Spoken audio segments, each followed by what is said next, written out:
রাষ্ট্রপতি নির্বাচনে দলীয় প্রার্থীর বাইরে ভোট দিতে পারবেন না কোনো সংসদ সদস্য। এক্ষেত্রে ব্যতিক্রম হলে এমপি পদ চলে যাবে, জানিয়েছেন চিফ হুইপ নুরুল ইসলাম মনি। দুপুরে রাষ্ট্রপতি নির্বাচন নিয়ে ইসির সাথে প্রস্তুতি সভা শেষে একথা জানান তিনি। এ সময় বিরোধী দলীয় চিফ হুইপ নাহিদ ইসলাম বলেন, শুধু গণতন্ত্রের স্বার্থেই রাষ্ট্রপতি নির্বাচনে প্রার্থী দেওয়া হয়েছে। এদিকে নির্বাচন কমিশন সচিব জানিয়েছেন, ভোটাভুটি শেষে 20 আগস্টই ফল ঘোষণা করা হবে। সংসদীয় ব্যবস্থায় দ্বিতীয়বারের মতো হচ্ছে রাষ্ট্রপতি নির্বাচন। এর আগে দ্বিতীয় কোনো প্রার্থী না থাকায় ভোটাভুটি হয়নি, তবে এবার প্রার্থী দিয়েছে বিরোধী দলও। 20 আগস্ট এই নির্বাচনে ভোট দেবেন 349 জন সংসদ সদস্য। ভোট সুষ্ঠুভাবে সম্পন্ন করতে মঙ্গলবার ভারপ্রাপ্ত স্পিকারের সভাপতিত্বে প্রস্তুতি সভায় বসে নির্বাচন কমিশন।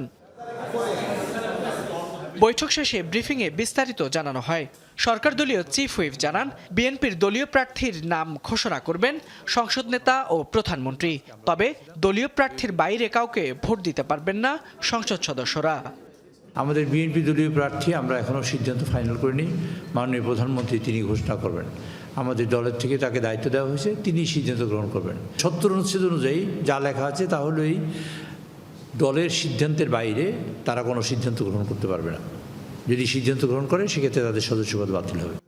আর বিরোধী দলীয় চিফ হুইপ জানান, শুধু গণতন্ত্রের স্বার্থেই রাষ্ট্রপতি নির্বাচনে প্রার্থী দেওয়া হয়েছে।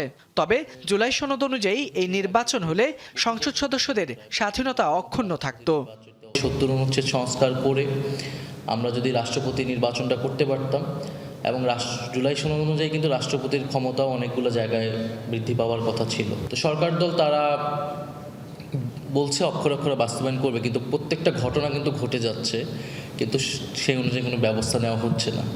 পরে নির্বাচন কমিশনের ব্রিফিংয়ে জানানো হয়, ভোট গ্রহণ চলবে দুপুর 2টা থেকে বিকেল 5টা পর্যন্ত। থাকবে ইসির 20 সদস্যের টিম। ফল ঘোষণা হবে সেদিনই। 20 আগস্ট আপনার ভোটটা হবে দুপুর 2টা থেকে বিকাল 5টা পর্যন্ত। এটা হচ্ছে অধিবেশন কক্ষে 5টার সময় যখন ভোট গ্রহণ শেষ হবে, আমরা তাৎক্ষণিকভাবে ওখানে কাউন্টিংটা করব। ওই যে জায়গায় ভোট বাক্সগুলো রাখা আছে ওইখানেই আমরা কাউন্টিংয়ের ব্যবস্থা করা হবে।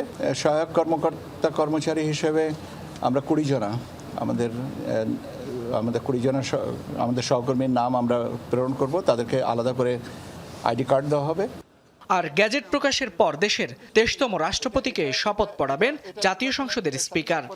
এটা রাজনৈতিক প্রশ্ন। ফয়সাল মাহমুদ, যমুনা নিউজ, ঢাকা।